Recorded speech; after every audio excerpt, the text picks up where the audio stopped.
ဖိုးဖများလုံးမင်္ဂလာပါကလော့ကွန်နာနေတော့ပြန်လဲကြိုဆိုလိုက်ပါတယ်ကျွန်တော်ဒီတစ်ပတ်ရဲ့ကျွန်တော်အကောင်းဆုံးသောပွဲစဉ်တစ်ပွဲဖြစ်တဲ့အင်္ဂလန်ဒါဘီမန်ချက်စတာယူနိုက်တက်နဲ့ကျွန်တော်လီဗာပူးတင်တို့ရဲ့ပွဲပြီးသုံးသက်ချက်လေးကိုလုပ်ပေးတော့မှာဖြစ်ပါတယ်ဒီဗီဒီယိုလေးမစခင်ကျွန်တော်ရဲ့ YouTube channel လေးကိုညီကိုလေးနဲ့ like and subscribe လုပ်ကြသေးရင် like and subscribe လုပ်ပြီးကျွန်တော်ကိုညီပေးသွားလို့ရပါတယ်ဒီနေ့ပွဲစဉ်မှာဆိုတော့ Manchester United ကတော့ England Old Trafford မှာ 3-2 ဆိုပြီးတော့နိုင်ပွဲတွေနဲ့တူပဲချန်ပီယံလိဝင်ခွင့်အတွက်ကတော့တနေရာအတွက်ကတော့လုံးဝကိုတေချာသွားပြီးဖြစ်ပါတယ် United အနေနဲ့ကျွန်တော်ဒီနှစ်လီဗာပူးနဲ့ဆုံတွေ့တဲ့နှစ်ကြိမ်စလုံးတော့နှစ်ကြိမ်စလုံးကျွန်တော်နိုင်ပွဲတွေရောက်အောင်စွမ်းဆောင်ထားနိုင်ပြီးတော့တော်တော်လေးမှကျွန်တော်တို့ခြေသွမ်းပြန်လဲတည်ငြိမ်လာတဲ့အနေအထားမျိုးလို့ပြောလို့ရတယ်ကွင်းလဲအဓိကအဖြစ် United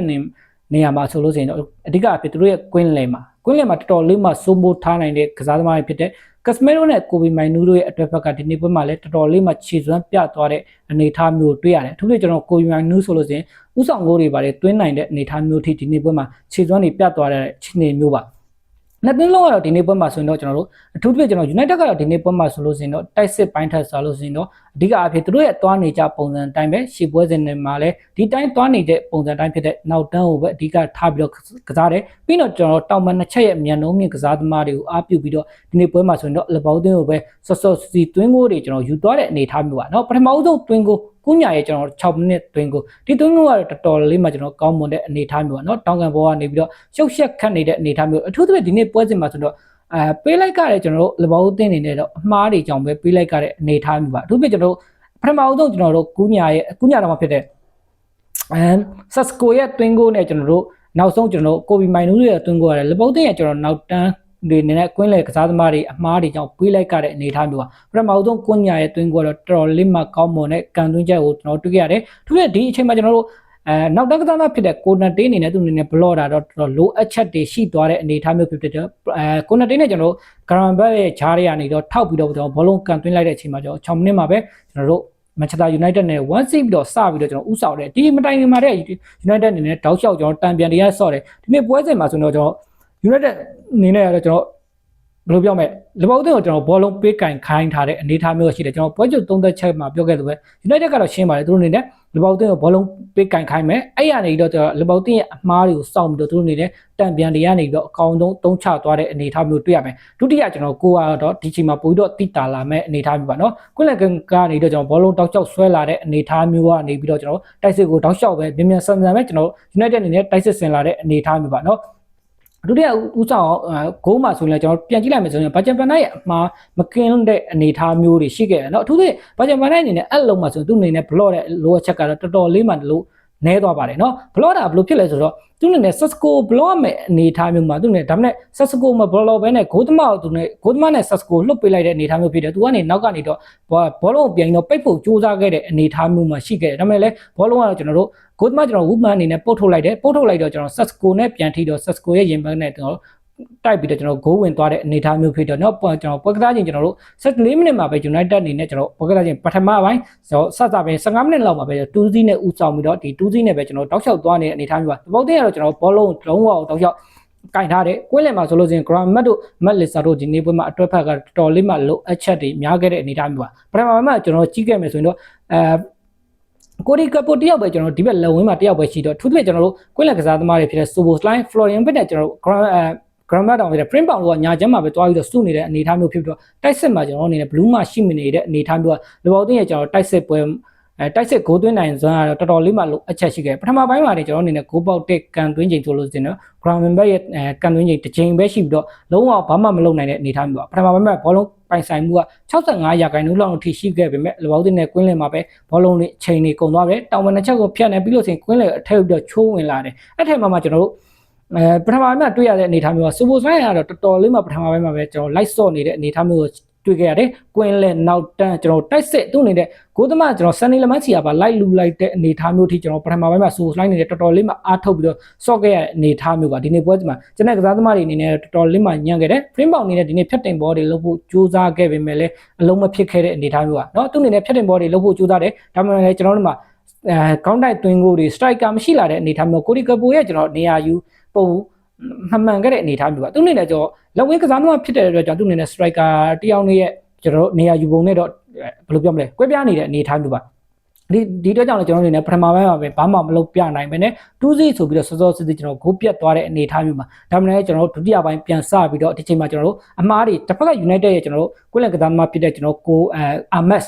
နော်အမန်အနေနဲ့ကျွန်တော်ဒီချိန်မှာကျွန်တော်လူပေးမှားသွားတဲ့အနေအထားမျိုးလို့တော့ပြောလို့ရတယ်အမန်အနေနဲ့လူ sorry ပါအမန်တာဝန်ဖြစ်တဲ့ကျွန်တော်ကိုဘီမိုင်နူးအနေနဲ့ကျွန်တော်လူပေးမှားသွားတာပါနော်အမန်ကကျွန်တော်တို့မိနစ်80ကျော်မှဝင်တဲ့အနေအထားမျိုးပါနော်အမန်အနေနဲ့ကျွန်တော်လူပေးမှားတယ်ဒီချိန်မှာပဲစူပိုဆိုင်းအနေနဲ့ကွင်းလည်ရနေပြီးတော့ကျွန်တော်တကူတော့ဆွဲပေးလာတယ်တစ်ဖက်မှာကျွန်တော်ဘယ်ဘက်ချမ်းမှာကြာတော့ကျွန်တော်တို့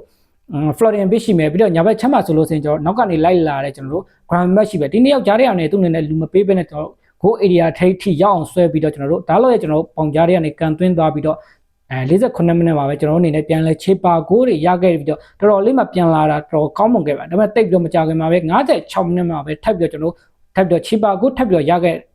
နေထားပြီးတော့ဒီမှာတော့ကျွန်တော်တို့United ရဲ့ဂိုးသမားဖြစ်တဲ့ Stanley Lemon အနေနဲ့ goal area ထိပ်မှာရှိတဲ့ကျွန်တော် Casemiro သူနဲ့ဘောလုံးကန်ပေးလိုက်တယ်ဒီချိန်မှာကျွန်တော်ဘောလုံးကန်ပေးလိုက်တဲ့အနေအထားမျိုးကတော့လူပေးမှားသွားတဲ့အနေအထားမျိုးဖြစ်ပြီးတော့ Alisa စီတန်းရောက်သွားတယ် Alisa ကတော့ကျွန်တော်တို့ goal area ထိပ်မှာရှိတဲ့အလဲထဲမှာကျွန်တော်တက်ရှိတဲ့ကျွန်တော် Sobo ဆိုင်ပေးခဲ့တယ် Sobo ဆိုင်နေတဲ့အဲ့လုံးကတော့သူ့အနေနဲ့ကန်မယ်ဆိုလို့ဆိုရင်တော့ကန်သွင်းလို့ရတယ်ဒါပေမဲ့သူ့အနေနဲ့မတေချာတဲ့အနေအထားမျိုးဖြစ်တဲ့အတွက်ကြောင့်လွတ်လွတ်ကျွတ်ကျွတ်ရှိတဲ့ကျွန်တော်ကိုဒီကပိုထိုးပေးလိုက်တဲ့အနေအထားမျိုးမှာကိုဒီကပိုနဲ့ကျွန်တော်ပိတ်သိမ်းသွားပြီးတော့ကျွန်တော်40နဲ့မှ6မိနစ်မှာပဲ2-2ဖြစ်သွားပြီးတော့ကျွန်တော်တော်တော်လေးမှကျွန်တော်ပြန်လဲကောက်မှာအဲ့ချိန်မှာကျွန်တော် United အနေနဲ့သူတို့နဲ့တံပြန်တွေပဲအဓိကထားပြီးဆော့တယ်အဲ့ချိန်မှာကျွန်တော်လီဗာပူးရဲ့တိုက်စစ်ဆန်မှုတွေကိုအကောင်းဆုံးကျွန်တော်ထိန်းချုပ်ပြသွားတယ်ဒီနေ့ပွဲစဉ်မှာလီဗာပူးနေတဲ့ right back မှာကျွန်တော်ဆော့ခဲ့တဲ့ frame bound အနေနဲ့ low up chat တွေတော်တော်လေးမှရှိခဲ့သလိုနောက်တန်းကစားသမားဖြစ်တဲ့ကာတီဂျုံအနေနဲ့လည်းဒီနေ့ပွဲမှာထပ်ပြီးတော့ကျွန်တော်ရှစ်ပွဲစဉ်မှာအကောင်းဆုံးကြိုးစားခဲ့မယ်ဒီပွဲမှာတော့ low up chat တွေရှိခဲ့တယ်သူစီကကျွန်တော်ဘောလုံးပေးပို့မှုအမှားတွေကိုကျွန်တော်တွေ့ခဲ့ရတယ်အထူးသဖြင့်ကျွန်တော်တို့ဒုတိယဂိုးเนาะဒုတိယဂိုးဆိုရင်ကျွန်တော်ဒီ time မှာသူ့အနေနဲ့ကျွန်တော်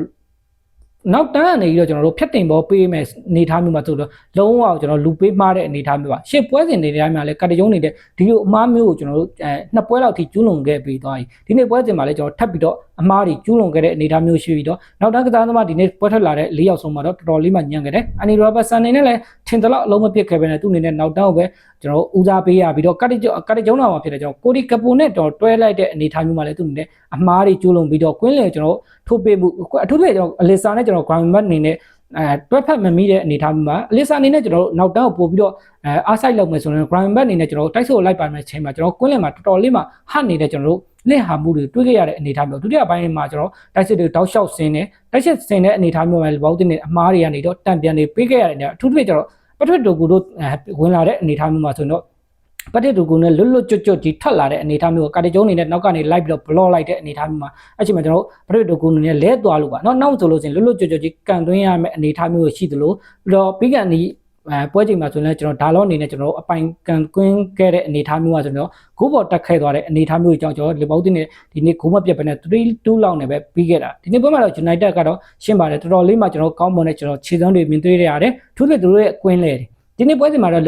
United ကတော့ကွင်းလေကိုအဓိကထားပြီးတော့ကစားသွားတယ်ကျွန်တော်တတိယဦးတောင်ကိုဆိုလို့ရှိရင်တော်တော်လေးမှကောင်းခဲ့တာပါเนาะတော်တော်လေးမှအလစ်ဆိုင်ကျွန်တော်တို့เนาะဖြတ်ထုတ်မှုမတေကြတဲ့အနေအထားမျိုးပါเนาะအဲ့လုံးဆိုလို့ရှိရင်ဘယ်လိုပြောမလဲဘာကြမနိုင်နေနဲ့ခေါင်းတိုက်ချပေးလိုက်တဲ့အလုံးသူ့အနေနဲ့ AACC ရှင်းထုတ်ကမဲ့အလုံးတော့သူ့အနေနဲ့ဘေးကိုပတ်ပြီးတော့ကန်လိုက်တာပါเนาะဘေးကိုပတ်ကန်လိုက်တဲ့ချိန်မှာ goal area ထိပ်ကိုပြန်ပြီးတော့ကြားတယ်ကြားလာတဲ့အလုံးတော့ကျွန်တော်ကွင်းလည်ကနေတော့ကွေပူမိုင်မြူးအနေနဲ့အပြင်းပြေးပြီးတော့လှမ်းကန်အဲ့ချိန်မှာကျွန်တော် Sobo Strike နေနဲ့ဝင်ပြီးတော့ block လိုက်သေးတယ်ဒါပေမဲ့ block လိုက်တာလုံးဝမမိသွားတဲ့အနေအထားမျိုးနဲ့ကျွန်တော် United အနေနဲ့ကျွန်တော်တို့တတိယဥဆောင်ကိုထက်ရပြီးတော့ပွဲရတော့ကျွန်တော်3-2ဆိုပြီးတော့ပွဲရပြီးသွားပါတယ်เนาะဒီနေ့ပွဲစဉ်မှာထုံးတဲ့ United ကတော့ကျွန်တော်လီဗာပူးအသင်းကိုတော့အမှတ်အားဖြင့်ကျွန်တော်6မှတ်ဖြတ်လိုက်ပြီးတော့ Champion League ဝင်ခွင့်အတွက်ကတော့ United ကတော့တေချာသွားပြီဒီချိန်မှာကျွန်တော်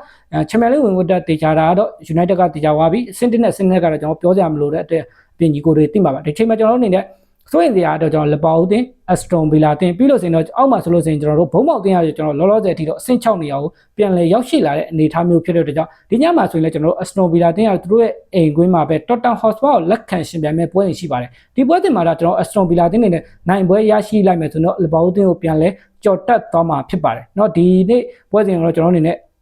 ဘလို့တွေလာအောင်မှာရှင်းမှာလဲကျွန်တော်အနေနဲ့ပွဲချက်တွေဖြစ်တဲ့ Chelsea အသင်းရှိမယ် Aston Villa အဝေးကွင်းပွဲစဉ်တွေရှိတဲ့အတွက်ကြောင့်ကျွန်တော်အနေနဲ့ Champions League ဝင်ခွင့်အတွက်ကတော့ Premier League ပွဲစဉ်38ထိလောက်ရင်ခုန်စိတ်လှုပ်ရှားစရာစောင့်မျှော်ကြည့်ရှုတဲ့အနေအထားမျိုးပါနောက်တန်းနဲ့ဒီအခြေအနေနဲ့ဆိုတော့လီဗာပူးအသင်းအနေနဲ့နောက်ရာသီကိုတော့ပြောင်းလဲတော်တော်များများပြောင်းလဲမှာအထူးသဖြင့်ကျွန်တော်နောက်တန်းမှာပြောင်းလဲတွေဆက်ပြီးတော့လောက်ကမှာပါအထူးသဖြင့်ကျွန်တော်တို့ကစားသမားတွေတော့နေရာချပုံတော်တော်လေးမှလိုအပ်လာသေးပါတယ်နင်းပြအနေနဲ့ print ပေါအောင်တော့ကျွန်တော်သူ့နေရာမဟုတ်ဘဲနဲ့ကျွန်တော်တို့ တိုက်စစ်ကိုပါခိုင်းတာတွေကတ်တကြုံကြောင့်ကွင်းလယ်မှာမထားဘဲနဲ့ right back တွေပို့တဲ့ဒါတွေအနေထားမျိုးကသူတွေတော့ suppose line လို့ဆိုလဲအခုမှသူမှနေရအမှန်လေးနည်းနည်းပြန်ရရှိုံတဲ့အနေထားမျိုးလို့ပြောလို့ရတယ်ပုံမှန်ဆိုရင်လည်း suppose line နေနဲ့ right back မှာဆော့ရတာများတယ်နော်ကျွန်တော်ဒီနေ့ပွဲမှာတော့ဘောတင်နေနဲ့ဒီနေ့ပွဲမှာတော့တိုက်စစ်မှုကောင်းကောင်းတယောက်လက်စနာအစ်ဆက်တာဒီနေ့ပွဲမှာပါခဲ့မယ်ဆိုရင်တော့ကျွန်တော်အနေနဲ့တော့တရေတစ်မှတ်လောက်တော့ရနိုင်မဲ့အခွင့်အရေးတွေရှိခဲ့ဒါပေမဲ့လည်းကျွန်တော်အနေနဲ့ပွဲကပြီးဆုံးသွားတယ်ဒါပေမဲ့ရမှတ်တွေဆုံးရှုံးခဲ့ရတယ်ရှေ့လာမဲ့ပွဲစဉ်မှာလူပေါင်းတင်နေအကောင်ဆုံးပြန်လာနိုင်လိမ့်မယ်လို့တော့ကျွန်တော်တော့မျှော်လင့်ထားတယ်ညီကိုတွေနော်ဘယ်လိုမြင်ကြလဲဝင်ရောက်ဆွေးနွေးမှတ်ချက်ပေးသွားလို့ရပါတယ်လာရောက်ကြည့်ရှုပေးတဲ့ညီကိုတယောက်ချင်းတိုင်းကျေးဇူးအများကြီးတင်ပါတယ်ကျွန်တော်နောက်ဗီဒီယိုလေးမှာပြန်လည်ဆုံတွေ့ကြတော့ဗျာ